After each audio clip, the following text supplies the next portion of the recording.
పల్లవి ఒక కొత్త ప్లేస్లో ఒక కొత్త జాబ్లో చేరింది. మరియు ఈరోజు ఆమెకు తన కొత్త ఆఫీస్లో 3వ రోజు. అయితే 3వ రోజే పల్లవికి చాలా పని వచ్చింది. అప్పుడు ఆమె ఎలాగైనా ఈరోజు పని మొత్తం పూర్తి చేసి ఇంటికి వెళ్ళాలని డిసైడ్ అయ్యింది. అందుకే రాత్రి చాలాసేపు అవుతున్న ఆఫీస్లోనే పనిలో మునిగిపోయింది పల్లవి. ఇక తన డిన్నర్ టైం అవడంతో భోజనం కూడా బయట నుండే తెప్పించుకుంది. భోజనం చేసిన తర్వాత ఆమె రిసెప్షన్కు ఫోన్ చేసి ఒక టీ తీసుకురమ్మని చెప్పింది. దానికి అవతలి వైపు నుండి ఓకే మేడం అని సమాధానం వినిపించడంతో తిరిగి తన పనిలో పడిపోయింది పల్లవి. కొద్దిసేపటి తర్వాత తలుపు తీసే సౌండ్ వినిపించింది. అప్పుడు పల్లవి ఇక్కడే టేబుల్పై పెట్టండి టీ అంది. దాదాపు 2 నిమిషాల తర్వాత కూడా టేబుల్ దగ్గరికి టీ రాలేదు. మళ్ళీ తలుపు ఓపెన్ చేసిన శబ్దం వినిపించడంతో అరే టీ ఇక్కడ పెట్టమని చెప్తున్నా కదా, ఎందుకు పదే పదే లోపలికి బయటికి తిరుగుతున్నారు అని అరిచిన పల్లవి వెనక్కి తిరిగి చూడగా అక్కడ ఎవరూ లేరు. ఆమె లేచి అటూ ఇటూ చూడడం మొదలుపెట్టింది. ఇక చేసేదేమీ లేక చివరికి టీ ఎక్కడుందో అని వెతుక్కోవడానికి ఆమెనే పైకి లేచింది. కానీ ఆమెకు టీ ఎక్కడా కనిపించలేదు. వెంటనే పల్లవి మరో క్యాబిన్లోకి వెళ్ళింది. అక్కడ కూడా ఎవరూ లేరు. కానీ ఆ క్యాబిన్లోని ఒక మూలకు వెళ్ళగానే ఏసీ నుండి చాలా చల్లని గాలి వచ్చింది. వెంటనే పల్లవి అక్కడి నుండి బయటకు వచ్చి తన డెస్క్పై కూర్చుంది. మళ్ళీ ఎవరో తలుపు తీసిన శబ్దం వినిపించడంతో పల్లవి వెనక్కి తిరిగి చూసింది. కానీ అక్కడ ఎవరూ కనిపించలేదు. ఇక పల్లవి బీపీ ఆకాశానికి పెరిగింది. ఆమె కోపంగా బయట రిసెప్షన్ దగ్గరకు వెళ్ళి హేయ్ ఏంటిది తమాషానా, ఎప్పటి నుండో టేబుల్ మీద టీ పెట్టమని చెప్తున్నాను, లోపలికి బయటికి తిరుగుతూనే ఉన్నారు, చెప్పిన పని చేయరేంటి అని పెద్దగా కేక వేసింది పల్లవి. ఆ మాటలు విని సెక్యూరిటీ అతను సారీ మేడం, ఈసారి మీరు ఇంటర్కామ్లో ఫోన్ చేయండి, లోపల నుండి మీరు ఎంత అరిచినా మీ మాట మాకు బయటకు వినపడదు అన్నాడు. అది విన్న పల్లవి కోపంగా నేనేమైనా వెర్రిదానిలా కనిపిస్తున్నానా, ఇప్పుడే 15 నిమిషాల క్రితమే కదా ఇంటర్కామ్లో టీ తెమ్మని చెప్పింది, మళ్ళీ ఇంటర్కామ్లో చెప్పమంటావేంటి అని అరిచింది. అప్పుడు సెక్యూరిటీ అతను కానీ మేడం నేను అరగంట క్రితం భోజనానికి వెళ్ళాను, ఇప్పుడే 2 నిమిషాల క్రితమే ఇక్కడికి వచ్చాను అన్నాడు. దానికి పల్లవి వాట్ ఏంటి నువ్వు అంటుంది, నువ్విప్పుడు భోజనం చేసి వస్తుంటే మరి నాతో నీ గొంతుతో మాట్లాడింది ఎవరు అనింది. హలో ఎవ్రీవన్, మీరంతా బాగున్నారని ఆశిస్తున్నాను. రోజులాగే ఈరోజు కూడా మీకు ఒక కొత్త హారర్ స్టోరీ వినిపించబోతున్నాను. మీరు ఇప్పటి వరకు ఈ వీడియోని లైక్ చేయకపోతే ప్లీజ్ ఇప్పుడే లైక్ చేయండి. మీరు లైక్ చేయడం ద్వారా ఈ వీడియో మీ వంటి హారర్ స్టోరీ లవర్స్ మరికొంతమందికి సజెస్ట్ చేయబడుతుంది. అలాగే మీ లైఫ్లో ఏమైనా హారర్ ఇన్సిడెంట్స్ జరిగి ఉంటే డిస్క్రిప్షన్లో ఉన్న మన మెయిల్ ఐడికి వివరంగా రాసి పంపండి. మీ అనుభవాలను మన సబ్స్క్రైబర్స్తో పంచుకోవచ్చు. ఇక ఏమాత్రం ఆలస్యం చేయకుండా ఇవాల్టి హారర్ స్టోరీ స్టార్ట్ చేసేద్దాం. పల్లవి మరియు రిసెప్షనిస్ట్ మధ్య ఆర్గ్యుమెంట్ జరుగుతుండగానే హౌస్ కీపింగ్ చేసి చంద్రశేఖర్ అక్కడికి వచ్చి సెక్యూరిటీకి కళ్ళతో సైగ చేస్తూ పల్లవితో మేడం ఇతనికి భోజనానికి వెళ్ళడానికి తప్ప ఈ టేబుల్ దగ్గర నుంచి లేవడానికి పర్మిషన్ లేదు. ఈరోజు మీకు ఈ ఆఫీస్లో 3వ రోజు అండ్ ఇప్పటికే బాగా లేట్ నైట్ వర్క్ చేయడంతో మీరు కూడా బాగా అలసిపోయి ఉంటారు. ఇప్పుడు మీరు ఇంటికి వెళ్ళడం మంచిదని నాకు అనిపిస్తుంది, ఎందుకంటే ఇక్కడ రాత్రి తర్వాత సిటీ రోడ్లు అంత సేఫ్ కాదు అన్నాడు. పల్లవి వాళ్ళ కళ్ళ సైగలు చూసి అర్థం చేసుకుంది. కొత్త చోట కొత్త వ్యక్తులు చెప్పే మాట వినడం మంచిది అని ఆమె తన ఇంటికి బయలుదేరింది. లిఫ్ట్ గ్రౌండ్ ఫ్లోర్కు చేరుకోగానే ఆమెకు 6th ఫ్లోర్ అనే శబ్దం లిఫ్ట్ నుండి వినిపించింది. అది విన్న పల్లవికి తను గ్రౌండ్ ఫ్లోర్కి వస్తే 6th ఫ్లోర్ అని ఎందుకు లిఫ్ట్ నుంచి సౌండ్ వచ్చిందో అర్థం కాలేదు.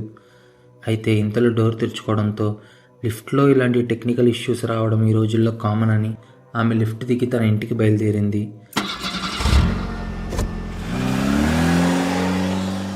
తర్వాత 10-15 రోజుల వరకు ఆమెకు ఆఫీస్లో ఎలాంటి సమస్య ఎదురు కాలేదు. 15 రోజుల తర్వాత ఇండియా పాకిస్తాన్ మ్యాచ్ ఉండటంతో ఆఫీస్లోని వారంతా తొందరగానే తమ ఇళ్లకు వెళ్ళిపోయారు. పల్లవి ఏమో తన ఫ్లోర్లో ఒంటరిగా ఉంది. పల్లవి తన డెస్క్పై పనిచేస్తూ ఉండగా ఆమెకి తలుపు తెరుచుకుంటూ మూసుకుంటూ ఉన్న ఒక శబ్దం వినిపించింది. ఆమె ఆ సౌండ్ ఎటు నుంచి వస్తుందో అటు వెళ్ళగా అది లేడీస్ టాయిలెట్ నుండి వస్తుందని తెలిసింది. ఆమె ఆ లేడీస్ టాయిలెట్ తలుపు తెరవగా అందులోని ఒక కిటికీ తెరిచి ఉంది. బహుశా బయట నుండి వస్తున్న గాలి కారణంగా తలుపు అలా సౌండ్ చేస్తుందేమో అనుకుంది పల్లవి. ఆమె వెంటనే ఆ కిటికీ మూసేసి లేడీస్ టాయిలెట్ నుండి బయటికి వచ్చి 4 అడుగులు ముందుకు వేయగా టాయిలెట్లో నుంచి ఫ్లష్ కొట్టిన సౌండ్ వినిపించింది.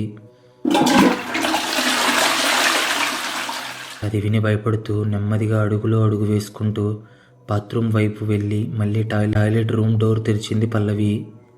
కానీ అక్కడ ఎవరూ లేరు. వెంటనే పల్లవి పరిగెత్తుకుంటూ రిసెప్షన్కి వెళ్ళి సెక్యూరిటీతో, ఒకసారి లోపలికి వచ్చి చెక్ చేయండి, ఎవరైనా ఉన్నారేమో చూడండి అని కంగారుగా అడిగింది. అప్పుడు సెక్యూరిటీ అతను, మేడం నేను ఈ టేబుల్ వదిలిపెట్టి రాకూడదు, నేను చంద్రశేఖర్ని లోపలికి పంపిస్తాను, మీరు టెన్షన్ పడకండి అన్నాడు. కొద్దిసేపటికి చంద్రశేఖర్ లోపలికి వచ్చి, అరే మేడం టెన్షన్ తీసుకోకండి, నేను వచ్చాను కదా, ఇక దేనికి భయపడాల్సిన అవసరం లేదు, నేను ఇక్కడే తిరుగుతూ ఉంటాను, మీరు మీ పని ప్రశాంతంగా చేసుకోండి అన్నాడు. అప్పుడు పల్లవి కొంచెం ఊపిరి పీల్చుకొని మళ్ళీ పని చేయడం స్టార్ట్ చేసింది. కొద్దిసేపటి తర్వాత ఆమెకు అక్కడ ఎవరో గుసగుసలాడుకుంటూ మాట్లాడుకుంటున్న సౌండ్ వినిపించింది. ఆ సౌండ్ బాత్రూమ్ ఉన్న మూల నుండి వస్తుంది. అటువైపు వెళ్ళి చూస్తే చంద్రశేఖర్ అక్కడే ఉన్నాడు. అది చూసి భయపడిన పల్లవి, నువ్వెవరితో మాట్లాడుతున్నావు, నువ్వెవరితో మాట్లాడుతున్నావు అని గట్టిగా అరిచింది. దానికి చంద్రశేఖర్, నేనెవరితో మాట్లాడతాను మేడం, ఇందాక నుంచి నేను ఇక్కడే సైలెంట్గా నిలబడి ఉన్నాను అన్నాడు. అప్పుడు పల్లవి, లేదు లేదు లేదు ఒక్కసారి నీ మొబైల్ చూపించు అనింది. దానికి చంద్రశేఖర్ తన దగ్గర మొబైల్ లేదని చెప్పాడు. అది విని కంగారు పడ్డ పల్లవి తొందరగా తన పని ముగించుకొని ఇంటికి బయలుదేరింది. లిఫ్ట్ గ్రౌండ్ ఫ్లోర్ వైపు వెళ్తుండగా ఎవరో మెట్ల నుండి దిగుతున్న శబ్దం వినిపిస్తుంది ఆమెకు.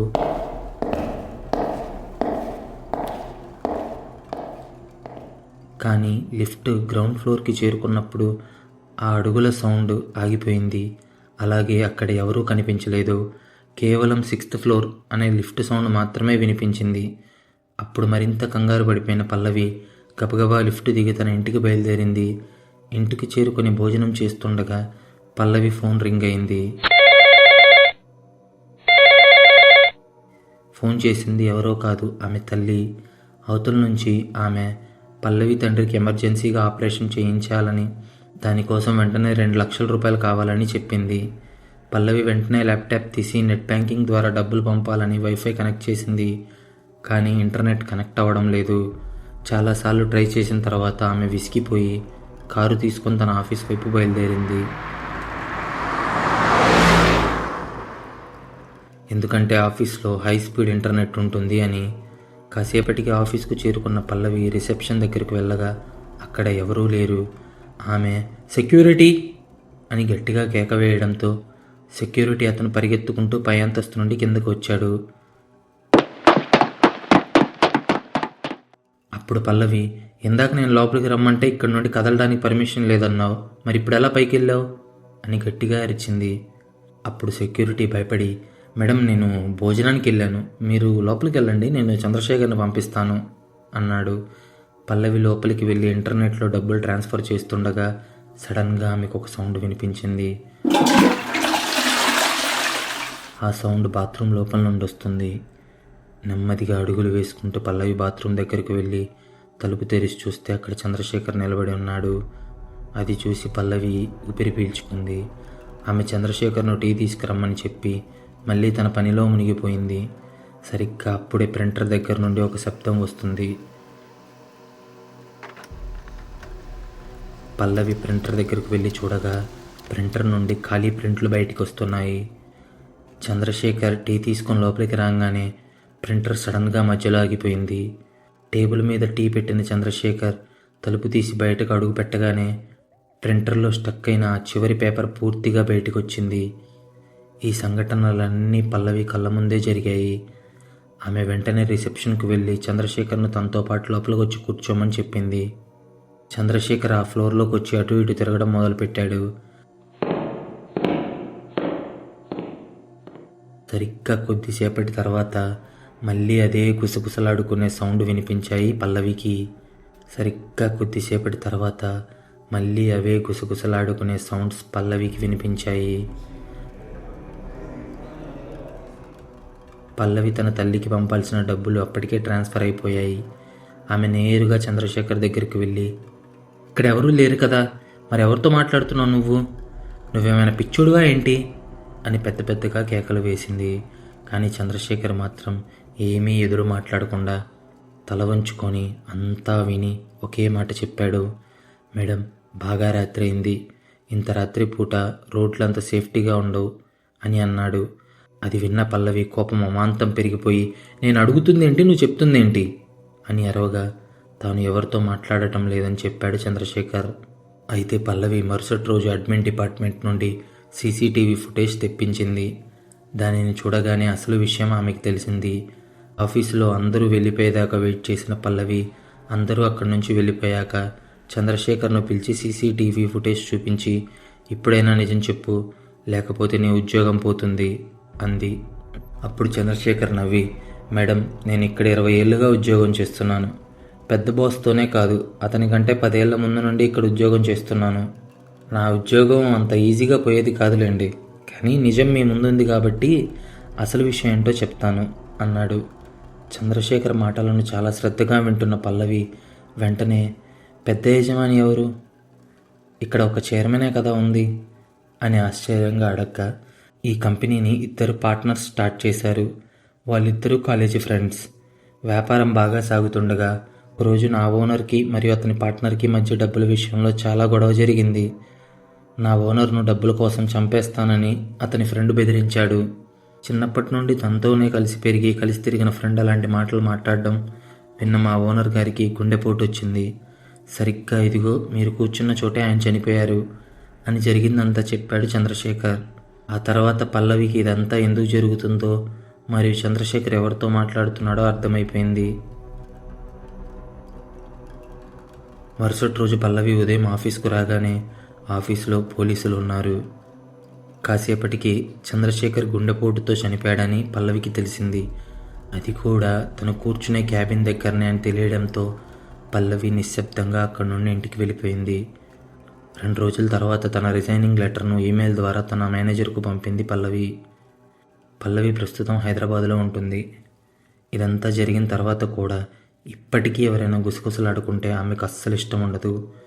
ఆమె జీవితం నార్మల్గా సాగిపోతుంది. కానీ ఇప్పటికీ ఆమెకు అసలు చంద్రశేఖర్ చావుకు కారణం ఏంటి అనే ప్రశ్నకు సమాధానం దొరకలేదు. మీకైనా తెలిస్తే కామెంట్ చేయండి. మీకు ఈ హారర్ స్టోరీ ఎలా అనిపించిందో కామెంట్ చేయండి. ఇప్పటిదాకా ఈ వీడియోని లైక్ చేయకపోతే ప్లీజ్ లైక్ చేయండి. ఇలాంటి హారర్ స్టోరీస్ రోజు వినడానికి ఇప్పుడే మన ఛానల్ను సబ్స్క్రైబ్ చేయండి. Thank you.